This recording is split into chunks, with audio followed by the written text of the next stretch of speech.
بچه عزیز، گروه ایجادی برنامه با پیشنهاد موضوع نو شما را باز به تماشای نمایش نوبتی هفت رنگ دعوت می‌کند. بیایید امروز یک جایه روی لوحه را با تصویر یک خروسک و جوجه‌ک آرام می‌دهیم. اگر شما آماده کار باشید، پس بیایید شروع می‌کنیم.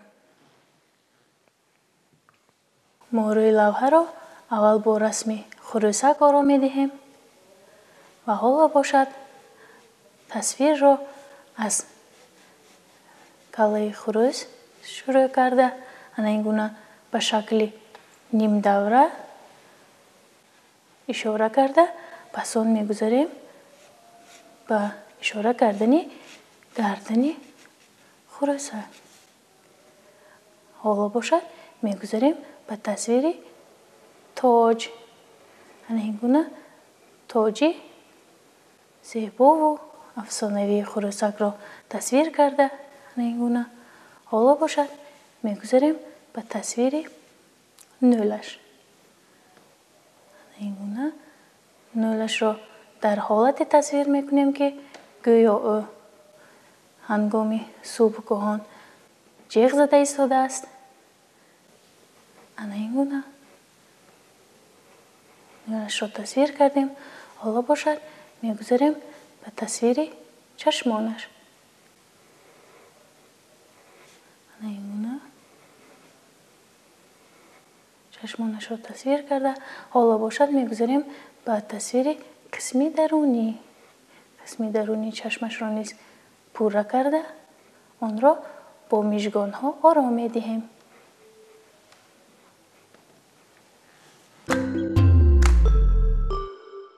بچه عزیز، باید یک جایه تصویر خروسک را دوام میدهیم.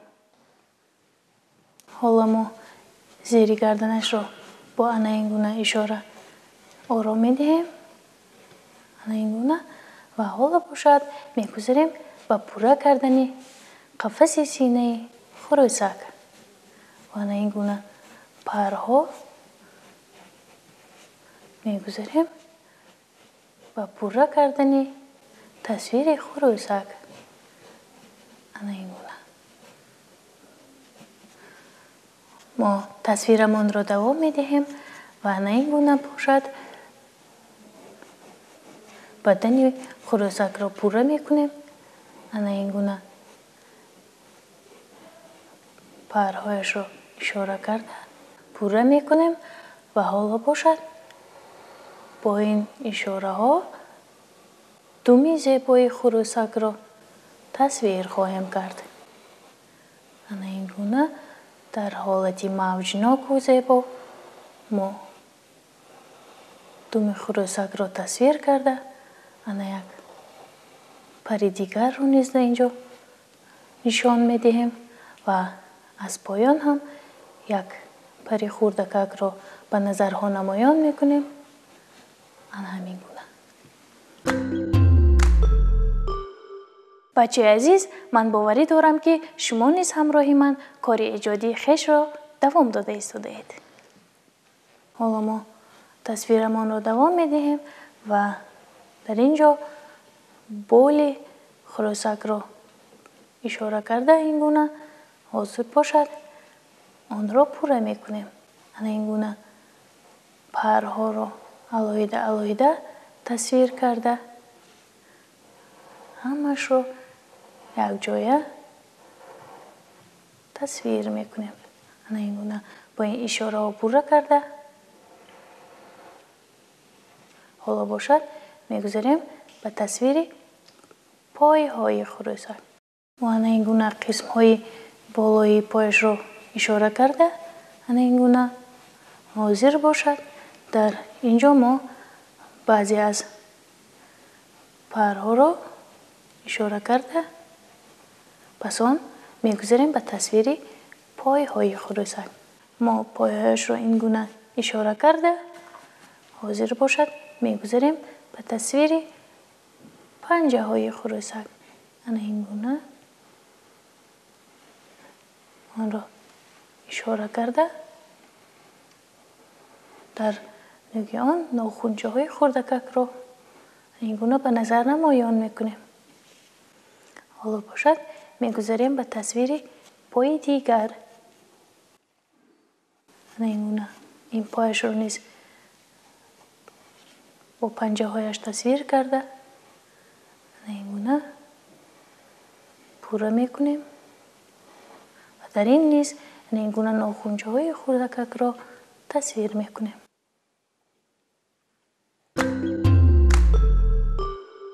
بچه عزیز، باید اکنون با تصویر جوجه یک منظره لوحه‌مان را باز هم پوره تر میگردانیم. ما تصویر جوجه یک را از کلش شروع میکنیم و اینگونه با طرز دور شکل کلش را تصویر کرده این خیلی قسم پایانی را نیز اشاره میکنیم. اینگونه حالا باشد در سری جوجه یک کلاه سایبان تصویر کرده اینگونه قسم سایبانش را نیز اینگونه پوره کرده به نظر نمایان میکنیم. اکنون با تصویر چشم و نور چهره جوجه یک را پوره میکنیم.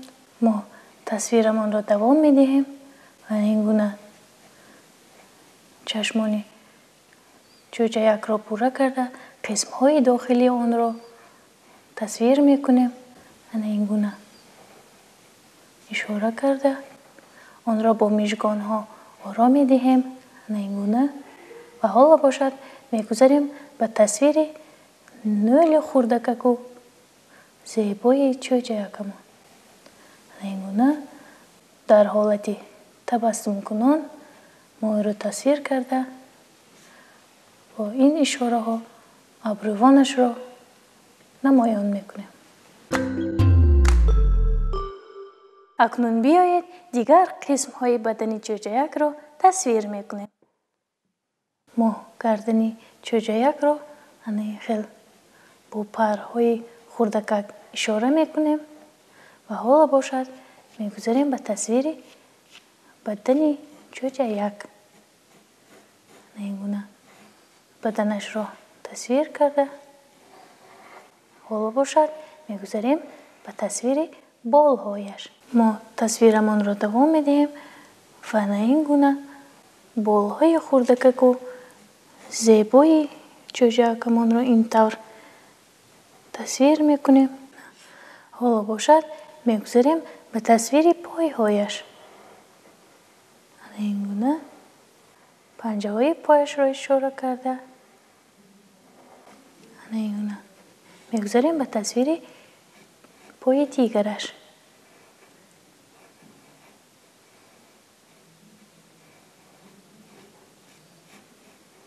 این را نیز پوره کرده تصویر میکنیم.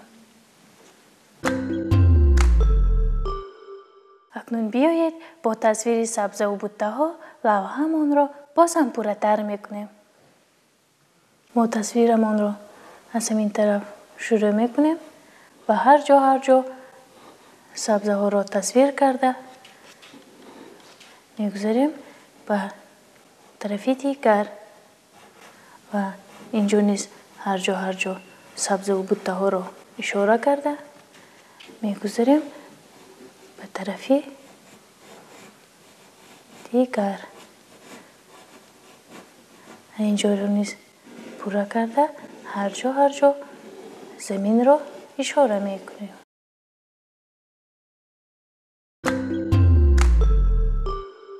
ما منظره روی لوحه را با تصویر درختان باز هم پوره تر میکنیم. تصویرمون را دوام میدهیم و اینگونه هر جا برگان و شاخهای درختان را تصویر کرده اینگونه هر جا اشاره میکنیم. اینجا نیست کم اشاره میکنیم. بچه عزیز، ما تصویر منظره لوحه را با استفاده از قلم عادی پوره به انجام رساندیم. حالا باشد میگذاریم به رنگ و بار آن. برای این ما قلم دلخواه را انتخاب کرده اول رنگ زرد را آماده میکنیم. ана ранги зардро низ рӯи шиша омода намудем. Мегузорем ба рангубори хурусак. мо эҳтиёт шуда рангуборамонро давом медиҳем ва ана ин гуна аз чеҳраи хурусак сар карда бо ранги зард рангпӯш мекунем. ана ин гуна оҳиста оҳиста қафаси синаи хурусакро низ рангпӯш мекунем. мо бо ҳамин ранг баъзе аз парҳои бол ва думи хурусакро рангпӯш мекунем. ана ин гуна ва бо ҳамин дигар думашро низ бо ҳамин ранг. акнун мегузорем бо ҳамин ранг ба рангубори пойҳои хурусак. ана ин гуна эҳтиёткорона пойҳояшро рангпӯш карда ҳамин гуна оҳиста оҳиста пурра мекунем. бачаи азиз, биёед акнун бо истифода аз мӯи қалами маҳинтар ва ранги сиёҳ чеҳраи хурусакро боз ҳам пурратар мекунем.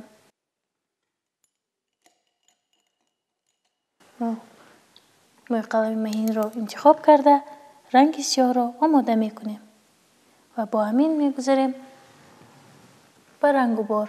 мо эҳтиёт шуда коромонро давом медиҳем ва ана ин гуна чашмони хурусакро бо ранги сиёҳ рангубор карда ана ин гуна мижгонҳояшро низ ишора мекунем ва каме қисмҳои поёнияшро низ бо ин ранг ишора карда ҳоло бошад абрӯйвонро бо ин ранг ишора мекунем. акнун мо барои рангубори расми хурусак ранги кабудро омода мекунем. ана ранги кабуд ҳам рӯи шиша омода шуд. бо ин ранг мо дохили чашми хурусакро рангубор мекунем. ана чашми хурусак ҳам пурра рангубор карда шуд. акнун биёед рӯи шиша ранги сурхро омода мекунем. ана ранги сурх ҳам рӯи шиша тайёр шуд. аввал мо шурӯъ мекунем ба рангубори тоҷи хурусак. эҳтиёткорона рангуборамонро идома медиҳем ва ана ин гуна қисмҳои равшани тоҷро беранг боқӣ мегузорем ва ҳоло бошад рангуборамонро ин гуна идома медиҳем ва тоҷро ана ин гуна пурра рангубор мекунем. акнун мо мегузорем ба рангубори зери гардани хурусак. ана ин гуна рангубор карда ҳоло бошад бо ҳамин ранг мегузорем ба рангубори якчанд пари думи хурусак. ана ин гуна эҳтиёткорона пари думро низ рангпӯш карда мегузорем ба як пари дигар. инро низ бо ранги сурх рӯйпӯш карда пурра ба анҷом мерасонем. акнун мо барои идомаи рангубори расми хурусак ранги норинҷиро истифода мебарем. ана ранги норинҷӣ ҳам рӯи шиша тайёр шуд. бо ин ранг мо мегузарем ба рангубори нӯли хурусак. мо рангуборамонро давом медиҳем. ана ин гуна нозукона нӯли хурусакро бо ранги норинҷӣ рӯйпӯш мекунем ва бо ҳамин ранг ҳоло мо боли хурусакро рангубор мекунем. ана расми хурусак то рафт пурратар мегардад. мо як пари дигарро низ ранг карда тасвирамонро боз ҳам пурратар мекунем.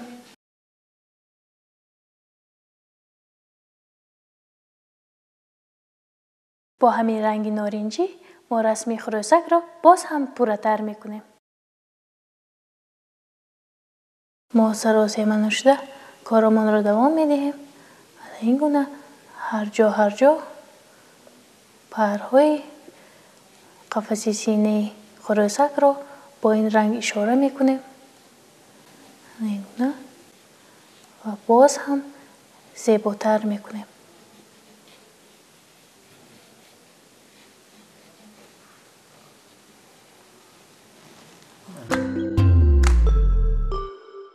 اکنون ما برای رنگ و بار رسم خروسک رنگ سبز بلند را آماده میکنیم. انا رنگ سبز هم روی شیشه آماده شد. با همین رنگ میگذاریم به رنگ و بار قفس سینه خروسک. سراسیمه نشده کارمان را دوام میدهیم و جایهای نازکانه را اینگونه اشاره کرده حالا میگذاریم به رنگ و بار قسم‌های پایانی بدن خروسک. انا رسم خروسک تا رفت پورتر میگردد و اینگونه پرهای خردکک را با این رنگ اشاره کرده باز هم پورتر میکنیم. اینگونه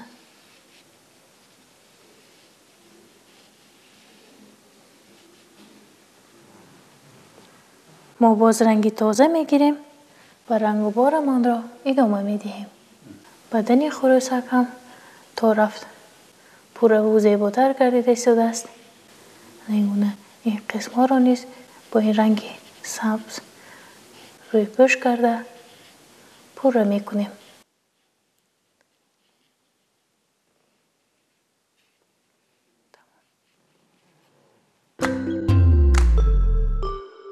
اکنون ما روی شیشه رنگ کبود را آماده میکنیم. انا رنگ کبود هم روی شیشه تیار شد. با این رنگ ما پری دم خروسک را رنگ و بار میکنیم. ما کارمان را دوام میدهیم. با این رنگ پرهای دم خروسک را رنگ پوش کرده اینگونه نازکانه میگذاریم به رنگ و بار پری دیگر. این را نیز آهسته آهسته رنگ پوش کرده حالا باشد میگذاریم به رنگ و بار پری بال خروسک. اینگونه پرش را رنگ و بار کرده کمی از پرهای پایانی را نیز با همین رنگ پوش میکنیم.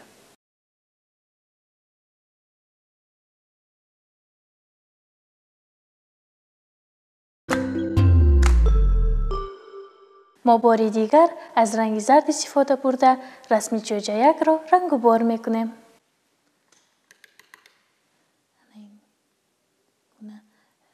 رنگ زرد را آماده کرده میگذاریم بر رنگ و بار. احتیاط کرده چهره جوجه یک را با رنگ زرد رنگ و بار کرده اینگونه میگذاریم به قسم پایانی و آهسته آهسته چهرهش را با این رنگ پوره میکنیم. ما رنگ و بارمان را دوام میدهیم و اینگونه گردن جوجه یک را با این رنگ روی پوش میکنیم. انا رسم جوجه یک تا رفت پوره تر میگردد. اینگونه بدنش را رنگ و بار کرده میگذاریم به رنگ و بار بالهای خردکک و زیبایش. این را نیز همینگونه پوره میکنیم.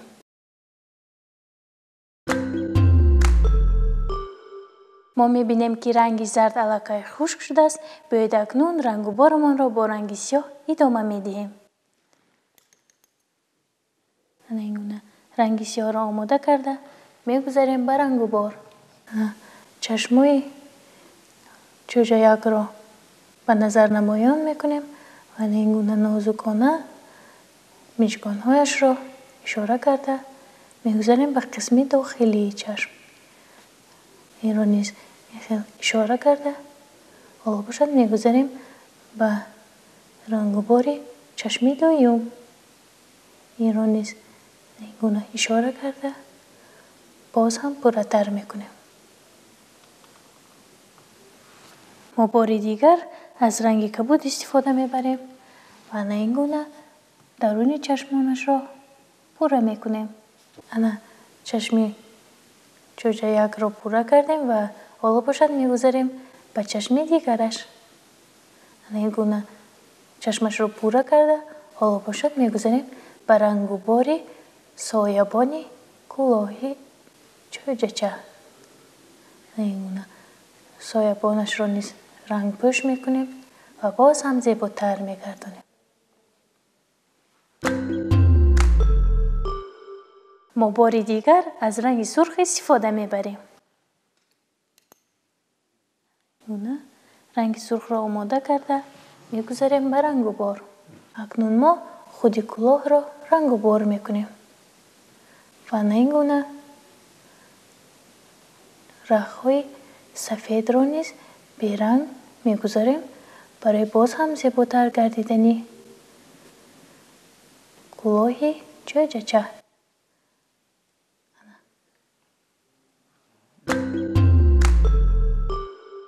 бачаи азиз, биёед бори дигар рӯи шиша ранги норинҷиро тайёр мекунем. ана ранги норинҷӣ низ омода гашт. мегузарем ба рангу бори ҷӯҷаяк. аввал мо нӯли ҷӯҷаякро рангу бор мекунем. наигуна ва пас он мегузарем ба рангу бори пойҳои ӯ. пойҳояшро низ бо ин ранг ба назар намоён карда наигуна боз ҳам зеботар мегардонем.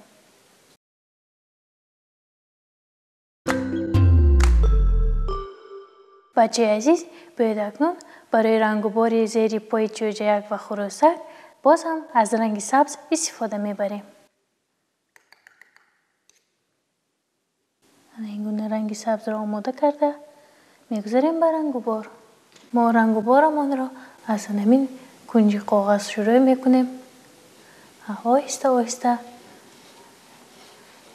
майзазорро зери пои хурусак ва чӯҷаяк ба назар намоён мекунем.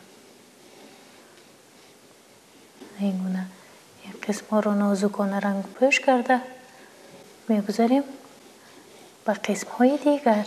мо сарозема нашуда корамонро давом медиҳем.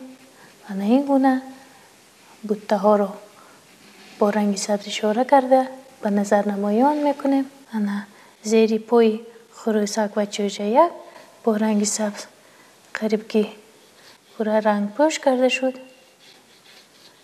ана ин гуна мо сабзазорро рангу бор карда зери пои паррандаҳоро пурра рангу бор кардем.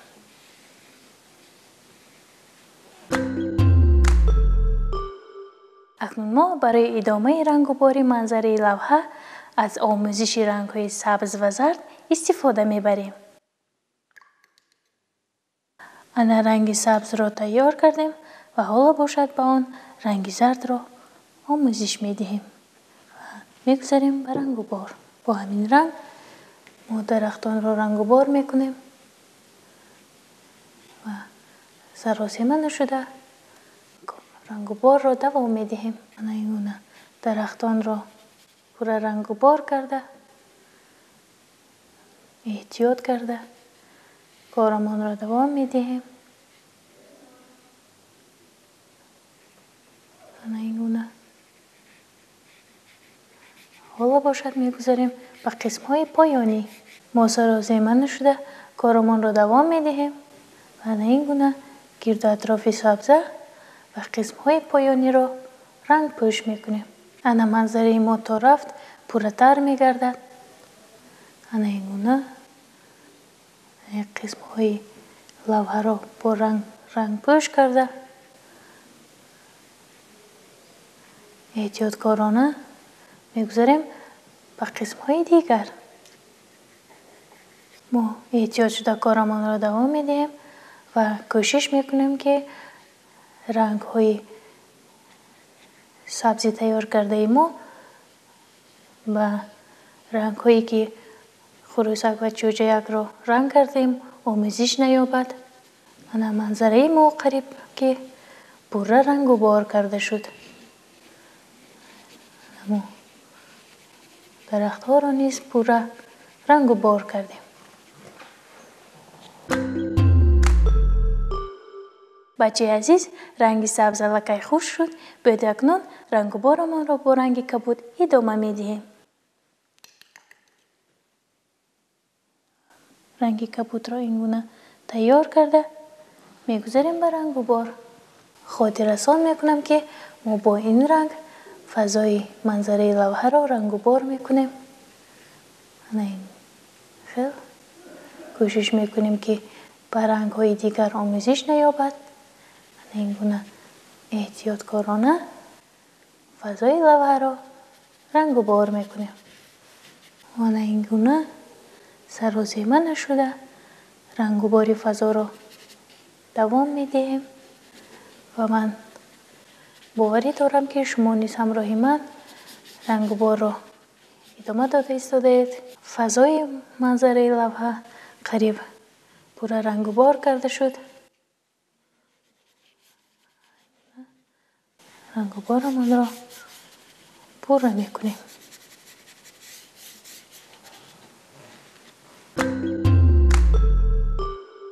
بچه عزیز، ما تصویر و رنگ و بار لوحه را پورا به انجام رسانیدیم.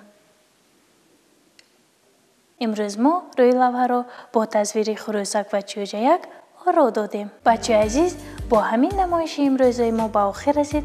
خیر، شاد و پیروز باشید.